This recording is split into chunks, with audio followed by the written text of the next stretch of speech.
The clinking of glasses and low hum of polite conversation filled the warm air inside the little Italian restaurant. It was cozy, dimly lit, with flickering candles dancing on white linen tablecloths. We were seated near the window, our family crammed into a long booth, celebrating the 7th anniversary of the company I started from scratch in my garage. A business that grew from nothing but a cluttered workbench, a second-hand laptop, and the belief that I could create something lasting. I wore a soft navy blouse with pearl buttons, simple, polished, like I always tried to be. I smiled through the small talk, the compliments passed around like breadsticks. And then, as I raised my glass to make a short toast, just a few words to mark the moment, I felt it again. My mother-in-law cut in. "Well," she said, loud and clear, lifting her glass with that familiar grin, "to the company we all built together, from the ground up." The words slipped out like a closing door. Everyone clinked glasses. Mine stayed in the air, untouched. I forced a smile, let the moment pass. I'd learned how to do that, let things pass. But a small knot formed in my chest, one I couldn't quite swallow with the wine. Later that night, I was back home, sitting on the couch with a glass of water, my heels kicked off, laptop balanced on my knees. I clicked through the company site, just out of habit. An update banner popped up. "Check out our new About Us page." Curious, I clicked. There it was, a timeline, photos, quotes, my husband's name, my mother-in-law's name, even our lead developer's name from year 3. Mine was gone, not shortened, not misspelled, gone. I stared for a few seconds before clicking to another tab. Illinois State Business Registry. I typed the business name, filed amendments, new officers, updated ownership stake. My name was nowhere. First came the disbelief, like when you misplace your keys and convince yourself they're in your coat pocket. I checked again, then again. Maybe it's an error. Maybe it's temporary. Maybe. No. I sat there, stomach twisting, realizing this wasn't a glitch. This was on purpose. Someone had deliberately taken my name out of the history I had lived and bled for. I called my husband. He picked up, but his voice was thin, distracted. "Babe, you're overthinking again. Let's not ruin a good night." I swallowed. "Did you know they removed me from the documents?" He was quiet. Then, "These things happen in transitions. Don't make a big deal." I was about to push further when she walked in. My mother-in-law, still in her dinner pearls, holding a steaming mug of tea like she owned the house, and maybe she did now. She smiled like she'd rehearsed it. "Let's just enjoy the family we have, sweetie. Titles don't matter." I didn't respond. The call ended. She walked away. I stood in the silence, watching her go. My hand reached for the photo frame on the nearby shelf. Me grinning in front of the company's first office sign, holding a power drill like a trophy. I stared at it. My face in that picture, hopeful, naive. Was I just being dramatic? Was I making something out of nothing? But something inside me knew better. And then I remembered something else. Something earlier from the dinner. My cousin Henry had asked about the company's early struggles. Before I could answer, my mother-in-law jumped in. "Oh, I remember those late nights. I had to manage every detail, inventory, the hiring, the branding. It was my vision, after all." She said it with such confidence, so publicly, the whole table just nodded. I glanced around. No one looked surprised, just quiet acceptance. And me, I nodded too. With a tight-lipped smile, I sipped my wine. Inside, it burned. I was right there, but somehow, I didn't exist. Later that night, I couldn't sleep. I wandered into the kitchen, barefoot on the cool tile, reaching for water. That's when I heard her voice again, low, sharp, from the next room. She was on the phone. "She just won't let go," she said. "It's like having a parasite clinging to what we built." The glass in my hand trembled. A parasite. That word hung in the air like poison. I didn't cry. I sat down at the table, pulled open the drawer where I kept the old notebooks. Found one, battered and soft at the corners. Vision Board 2013, written in marker. Flipping through the pages, I found my original sketches, the goals I wrote, my handwriting, big, hopeful, messy. And just like that, I felt something shift. Maybe I wasn't a parasite. Maybe I was the seed. The morning after the anniversary dinner, the office felt off. Not broken, not loud. Just quiet in a way that pressed on your chest. No leftover balloons. No casual jokes about the celebration. Just muted keystrokes, forced smiles, and coffee being poured a little too quickly. No one said, "Great speech last night." No one even brought it up. In the break room, I nodded at Jenna from HR. She didn't nod back, pretended she didn't see me. When I asked Mike if we were still meeting at 2 p.m. to go over product revisions, he blinked, said, "Oh, shoot, I forgot I rescheduled. Sorry." Then he walked away like I'd asked him to loan me his kidney. You can feel when you're no longer welcome. You just don't want to admit it. I sat at my desk, hands on the keyboard, eyes on nothing. My inbox blinked with unread messages, but I didn't click. My chest felt tight, but I told myself, business is business. Feelings had no place here. Not today. Mid-morning, I was called into the legal conference room. I took my notepad, expecting to review contracts for the new vendors. Inside, 3 members of the legal team were seated already. My mother-in-law stood near the window, sipping tea like she owned the skyline.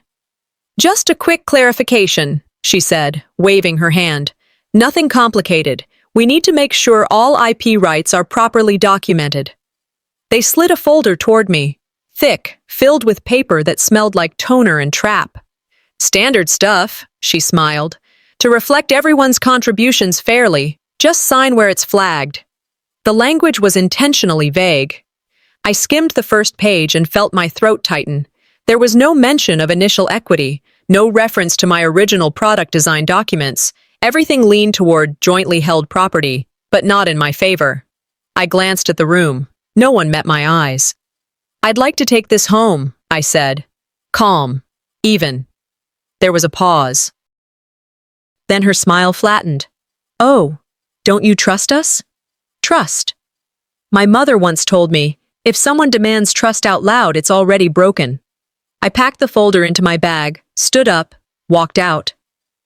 Back at my desk, I sat there, not working, just breathing. Something was unraveling, and I didn't know where the thread began, but I could feel it slipping. At lunch, I sat alone in the corner of the shared kitchen space, scrolling through my notes, trying to piece things together. Then I heard her voice again. Rowena, my mother-in-law, was speaking to 2 interns, loud enough for everyone to hear. "Thayer's always been passionate," she said, chuckling, "but let's not forget who paid the bills those first few years. Passion doesn't keep the lights on." My hands stopped moving. I looked around. The interns nodded politely. A developer I had trained avoided my eyes. Another one walked past without returning my smile. I returned to my office, shut the door. Pulled out an old USB from my drawer, opened a folder labeled Launch Year. Inside, my bank transfers, the bootstrapped budgets, the invoices I paid from my personal account. I stared at the numbers. They didn't lie. But people do. I leaned back in my chair, eyes burning. Had I imagined it all? Had I really built this? Or did I just dream it up while someone else did the work? I remembered sitting on the cold tile floor the week of our first launch, soldering tiny parts together because the prototype failed again, sleeping 3 hours a night, skipping meals to afford domain renewals. That happened. I lived it. But it felt like no one else did. I stood and walked to the window. The city below looked so sure of itself, so concrete. But inside this building, everything was slippery. I picked up my phone, switched it to front camera, hit record. "If they erase my voice," I whispered, "this will stay." I looked straight at myself. They've rewritten the story once. But this isn't over. Late afternoon. The office was winding down, phones ringing less, desks being cleared. As I packed my bag to leave, I noticed something on the floor just inside my office door. A plain envelope. No label. I bent down, opened it. Inside was a copy of my original co-founder contract. Only this version was off. My title was scratched out. Dates altered. My signature was copied, not signed. and whoever doctored it hadn't even tried to hide it well. They're not even trying to hide it anymore, I whispered. I walked into the leadership meeting room expecting familiar faces and friendly nods. Instead, I was met by silence. The meeting had already started. My name was removed from the digital invite. No placeholder, no note, just absence. As I stepped forward, chairs shifted, eyes flickered. The gap beside the conference table felt wider than ever. Rowena stood at the head of the room, arms crossed, expression calm. "Oh," she said, turning her head slowly. "Sorry. We assumed you were taking a brief break from operations." Her voice was soft, polite, but the meaning landed heavy. Someone handed me a freshly printed org chart. Under Leadership Team, beside a blank space where my title used to be, it read, Advisory, Non-Voting. My heart sank. I scanned the fine print.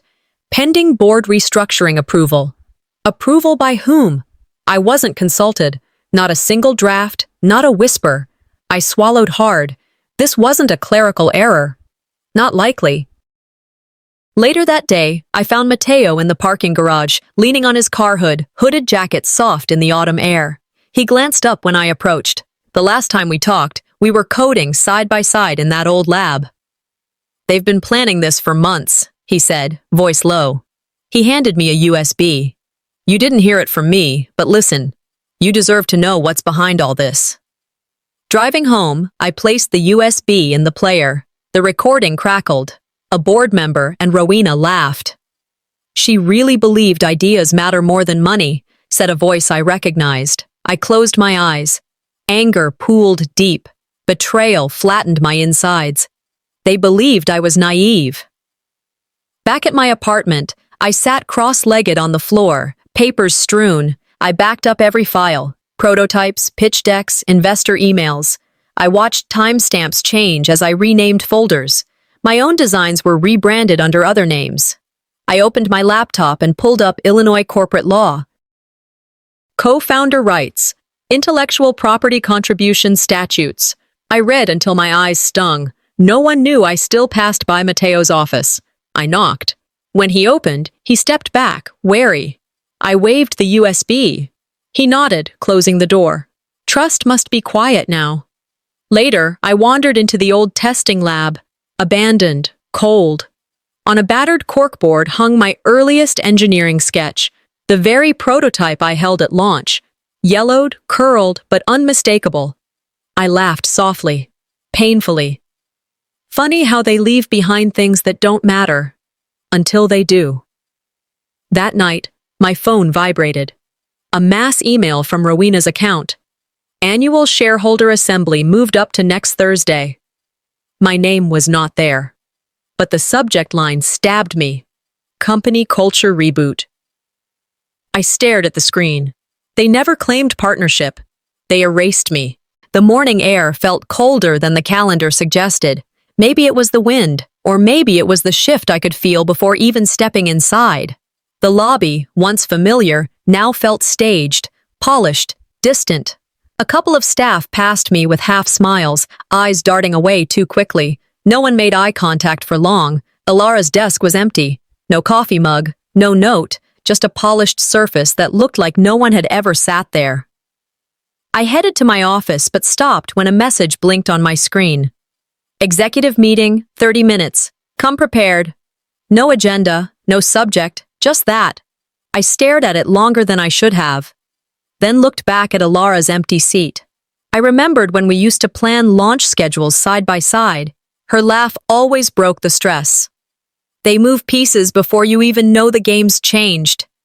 That thought hit and wouldn't leave. 30 minutes later, the executive room was full. Quiet. Too quiet. Rowena cleared her throat, perfectly timed.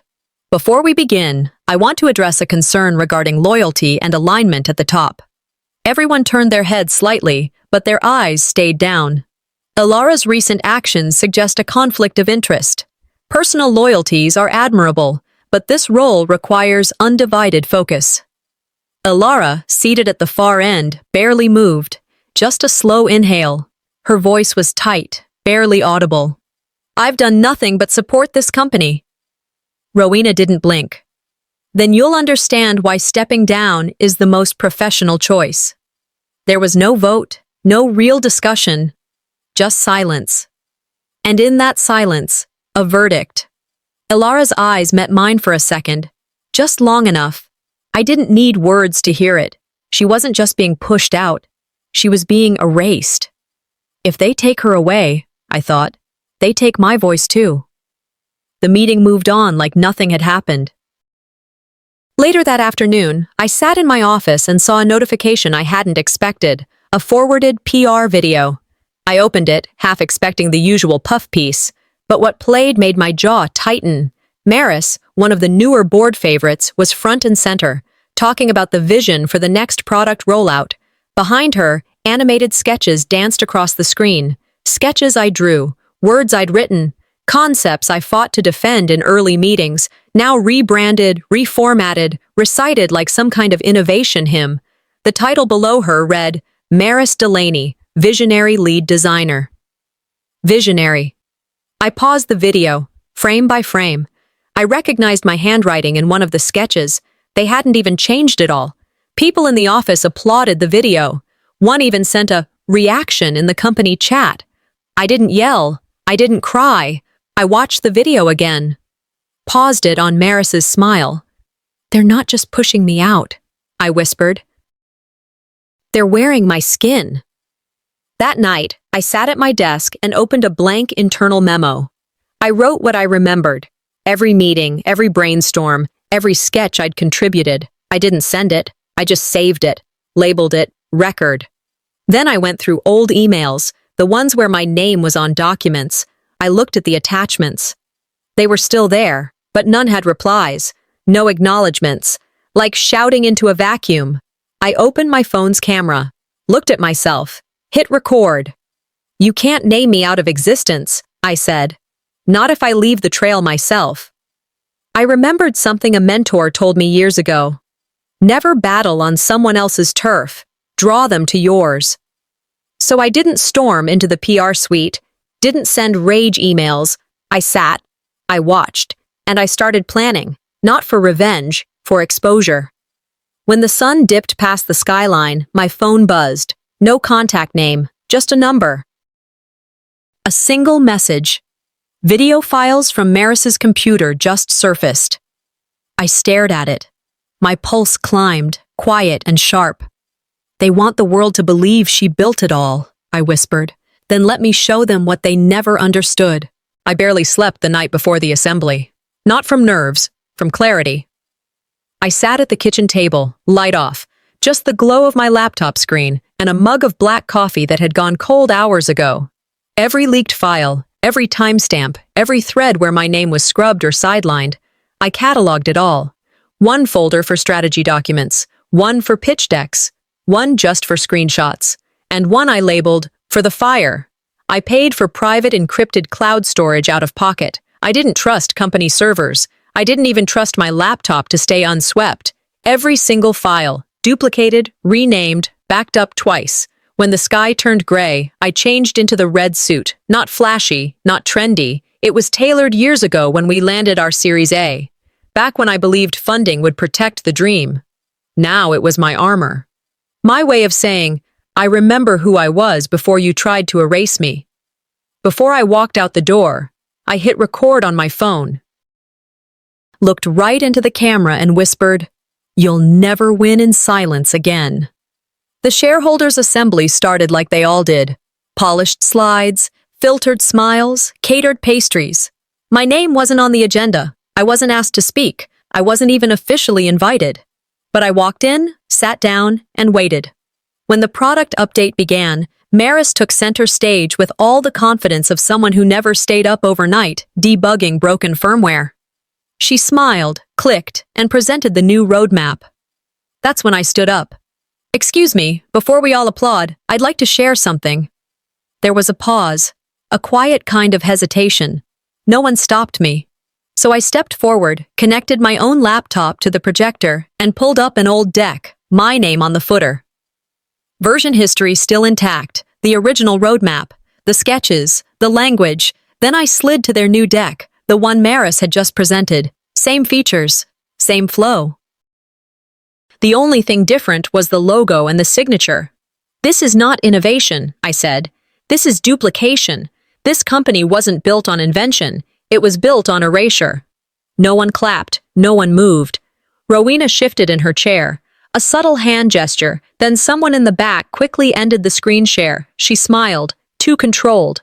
Well, she said calmly, it's not unusual for people struggling with emotional instability to misremember their own contributions. I felt every word hit, not just because it was a lie, but because it was calculated. She continued, let's not forget, Thayer, you took a leave during year 2. Therapy, wasn't it? Murmurs. Eyes flicked around the table. There it was. She couldn't refute the facts, so she attacked the person. My pulse didn't spike. My hands didn't shake.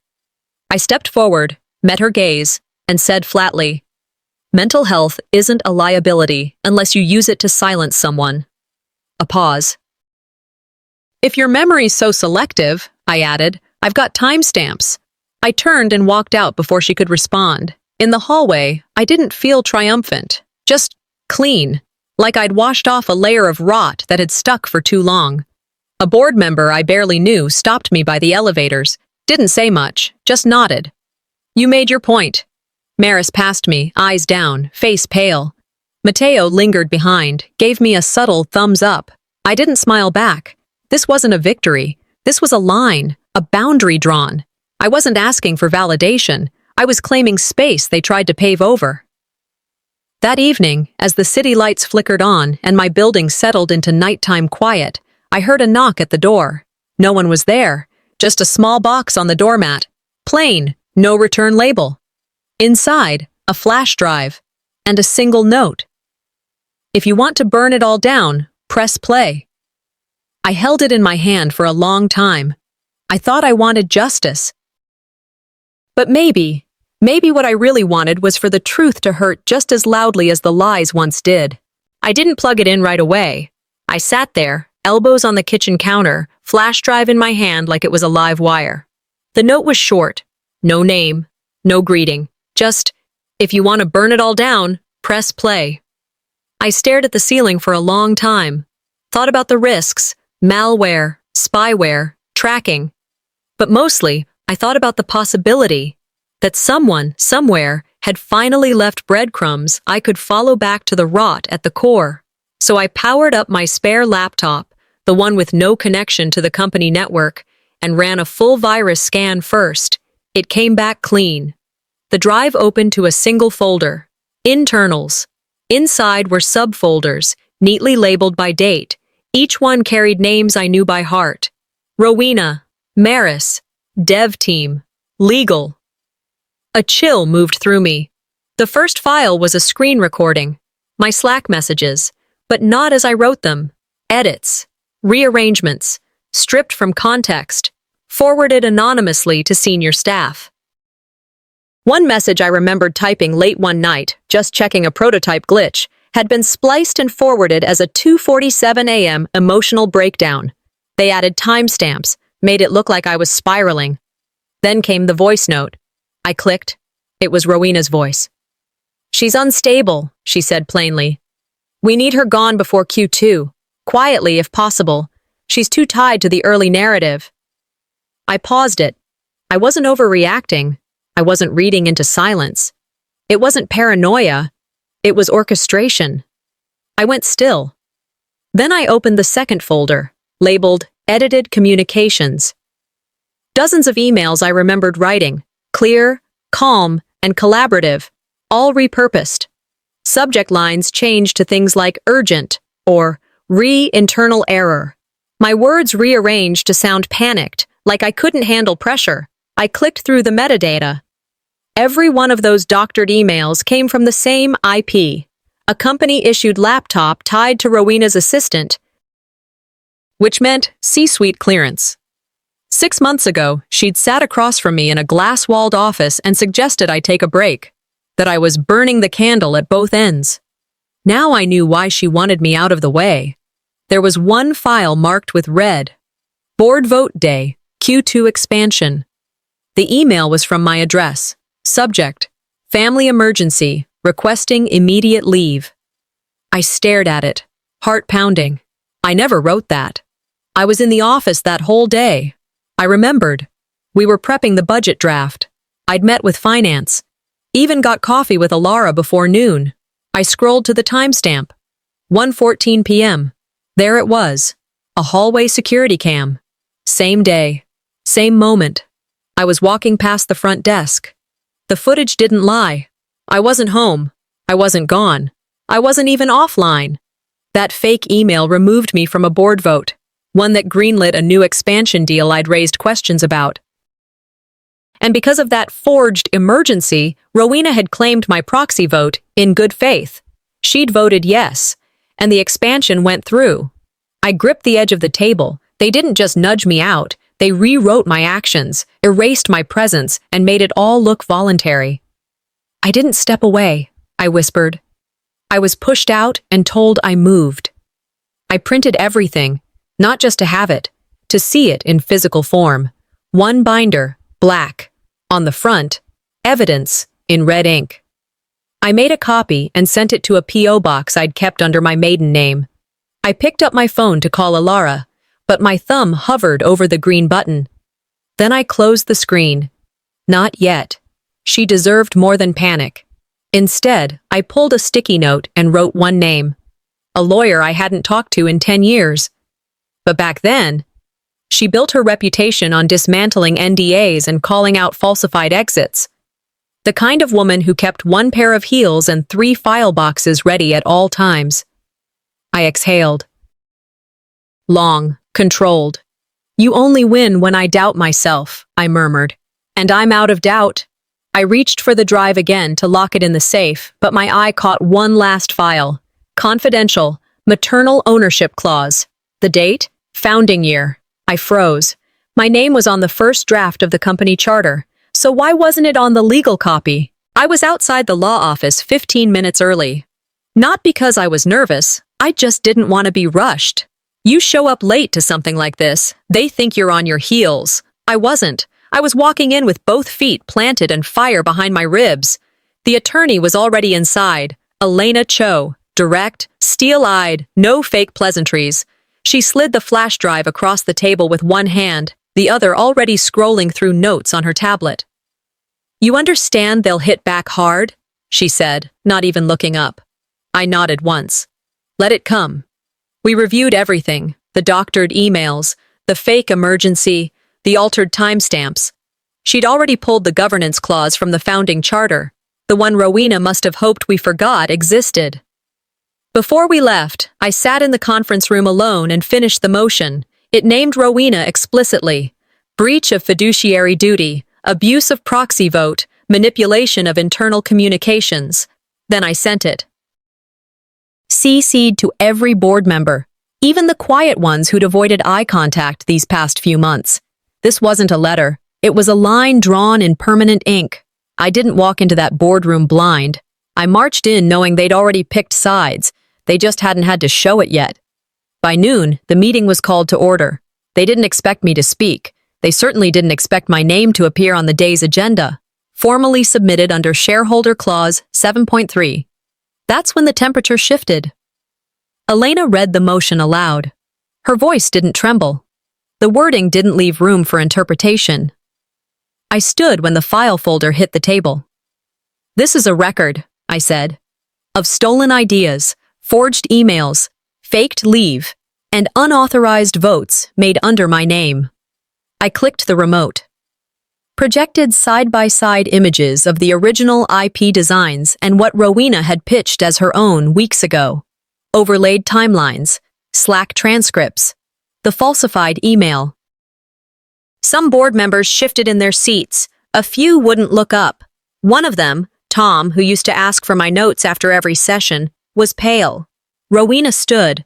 Let's not confuse personal grievances with corporate strategy, she said, voice dry. Some people over-identify with their work. It's common. I looked right at her, not blinking. I expected opposition, I said. I expected betrayal. But this wasn't strategy. This was erasure. She motioned to skip to the next agenda item. tried to move it along, but the motion was binding. They had to vote. That's when the screen on the back wall flashed. It wasn't my slide, it was Orion. A media alert. Breaking report. Corporate collusion and executive misconduct. Exclusive investigation. Elena gave me a half smile. She had timed the drop to the minute. Screens in the room came alive. Clips played. Footage I hadn't even seen yet. Hallway cameras, flagged chat logs, voice memos. Audio of Rowena coaching Maris through how to minimize Thayer's footprint. Board members whispered to each other. Phones buzzed. One woman pulled up the article mid-meeting and started scrolling like she forgot where she was. For the first time in months. I didn't feel like I had to shout to be heard. I just stood there, watching them try to pretend they hadn't seen what they saw. I never wanted to be loud. I just wanted to be heard. Rowena snapped back to attention and called for an emergency vote to quash my motion, citing disruption. I didn't flinch. Elena, I said quietly. She stood and handed out printed copies of the founding bylaws, highlighted in yellow. Clause 4.6. In the event of proven executive misconduct, any founder still holding equity retains override rights for 60 days. Rowena read it. Her jaw clenched. We wrote those clauses together, I said. You remember, don't you? The room was silent. Tom raised his hand. I vote to recognize the motion, he said. Then another followed, and another. With those votes, I didn't win everything, but I got enough. Enough to stop the takeover moves. Enough to access what they thought they buried. I looked at Rowena. Didn't say a word. Didn't have to. She knew. They thought they could silence me by removing my name from the minutes, so I used their own rules to put it back louder than ever. After the vote, the room broke into noise. People left fast, like staying too long might tie them to one side or the other. Some whispered as they walked out. Others stared at the floor. I didn't leave. I sat down, opened my laptop, started noting timestamps, because I knew they'd try to delete everything next. 5 minutes later, my phone rang. Blocked number. I answered. A man's voice. Low, urgent. They've locked the corporate servers, he said. Backups too. Offline. All of it. I didn't speak, didn't move, because I knew what was coming. And they took everything. But they couldn't erase what I remembered.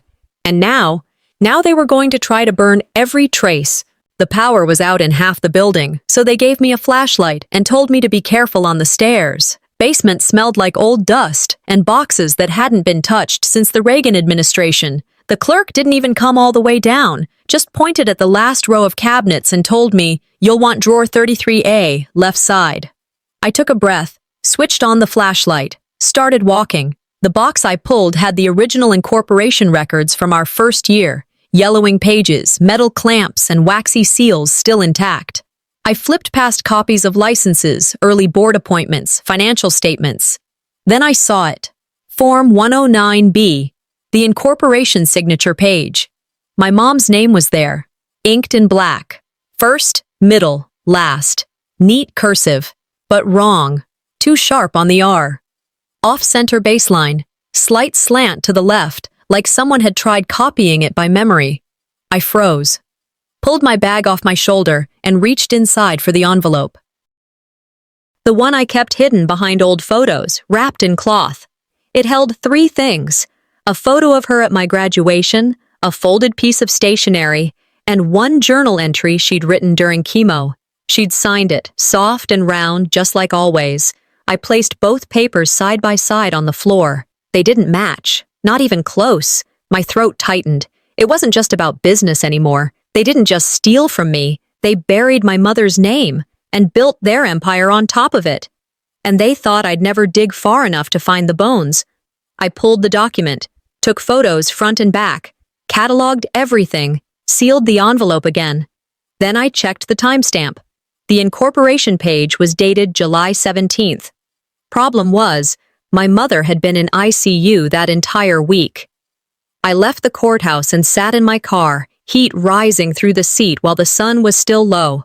I pulled up her old hospital records from the backup drive. There it was, admitted July 10th. Non-verbal by the 16th. No visitors logged after that. Not even Rowena. So who signed? I didn't go home. I drove to a diner, ordered coffee, waited until the clock hit 9 o'clock a.m. on the dot. Then I called the number I hadn't dialed in 18 years. Yeah? The voice answered. Older now, but still had that scratch. Carl Devins? I asked. Pause. Speaking. You notarized incorporation forms for Proteus Systems back in '06. Name's Thayer Klein. Another pause. Longer this time. I remember. What's this about? Did you notarize a signature from Eleanor Klein on July 17th?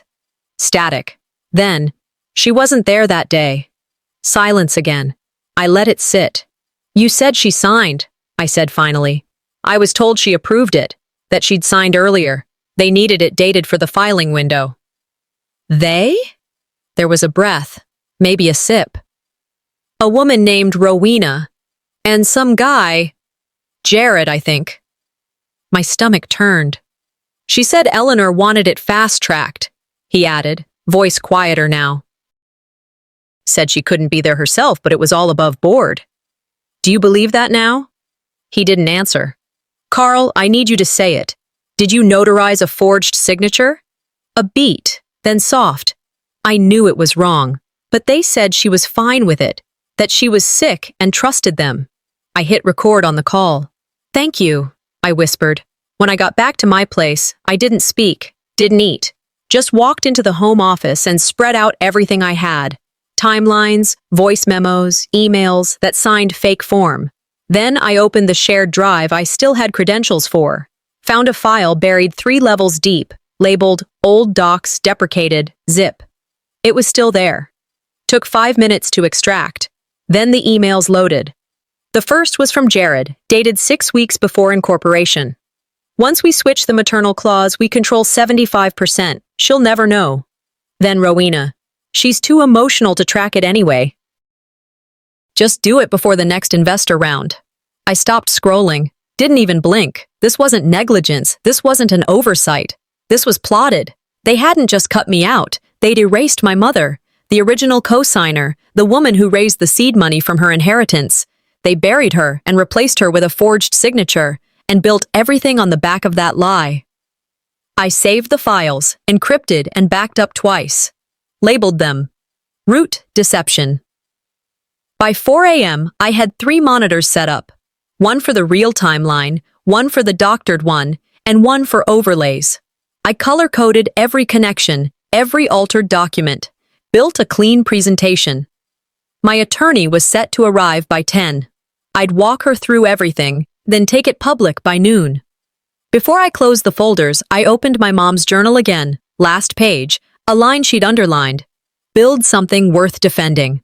I whispered it aloud. I will. And it starts tomorrow. But just as I started compiling the media files into OneDrive, my phone lit up. New message. They're filing an emergency restraining order to block your evidence. Then the headlights pulled up outside. 2 unmarked cars. No plates. Just waiting. I stood by the window. They came to shut me down. But they didn't know. I already lit the fuse. I remember the echo of my heels in that marble hallway. Every step heavier than the last. The courthouse was surrounded. Reporters, lights, shouting questions that blurred into static. Cameras followed me like hounds, but I kept my eyes forward. My attorney leaned close as we entered the courtroom. Let them see the truth. Don't blink. I nodded once. Rowena was already seated at the defense table. Poised, stiff, surrounded by lawyers. Jared wasn't there, but his absence screamed louder than his presence would have. She didn't look at me. The judge walked in, robe crisp, hair silver, eyes like cut steel. I'd heard of her, ruthless with liars, patient with the prepared. She looked at the room once and said, "Let's begin." I handed over the flash drive myself. My hands didn't shake. It held everything.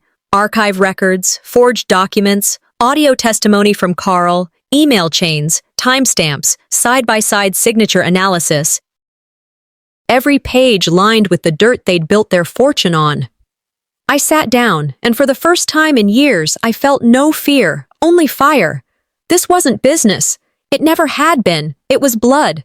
My mother's blood. The judge began reading aloud, highlighting differences, showing comparisons. Legal counsel objected, but she waved them down. You had your chance, she said. Now she has hers. Emails flashed on the screen. Jared's words. Once we switch the maternal clause, we control 75%. She'll never know. Rowena's response. She's too emotional to track it anyway. Just do it before the next investor round. Gasps rippled through the courtroom. One juror covered her mouth. Rowena's team requested a recess. Denied, the judge said, firm as stone. By mid-afternoon, it was done. The ruling was clear. Rowena Blackwood and Jared Croft are found liable for willful corporate fraud, identity manipulation, and misrepresentation of ownership. Full governance rights, intellectual property, and naming control revert to Thayer Hartwell Klein. Financial damages to be awarded in full. She turned to me. Legacy isn't paperwork, she said. It's truth, carried forward. I closed my eyes, and I let it be over. The air outside was colder than I remembered. I stood on the courthouse steps, facing a wall of cameras and strangers holding microphones.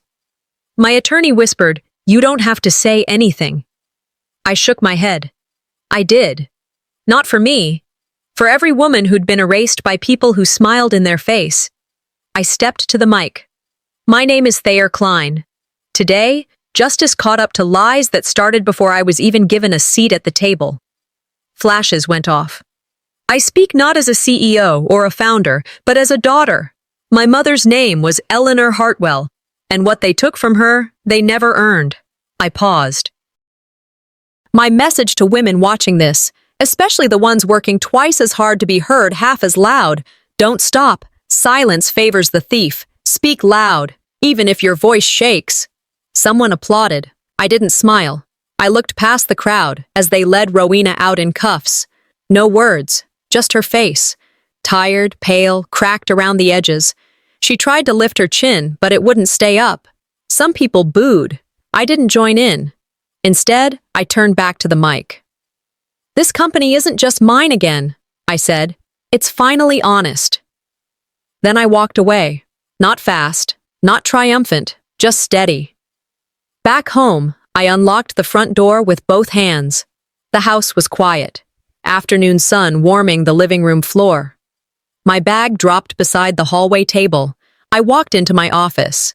Her desk was waiting, polished, walnut surface catching the light. I'd framed her journal, the last page open, with the words underlined, "Build something worth defending." I lit a candle beneath her photo. She was smiling, holding me as a baby, no makeup, wind in her hair. I sat down, opened a new email, typed the subject line. Effective immediately, Hartwell Innovations is restored. I hit send, then leaned back and breathed. There was no celebration, no champagne, just quiet. I opened a notebook and started sketching out a new plan, a mentorship fund, for women who'd been pushed out, passed over, or cut out of the credits, a place where voices weren't filtered through mail approval or hidden behind forged signatures. I whispered the line to myself. No more ghosts, only gardens. I was still at the desk when my phone buzzed. Message from an investor. If this is how you fight, we want in. I looked at the screen, then wiped a tear from my cheek and typed one line back. Let's grow something unstoppable.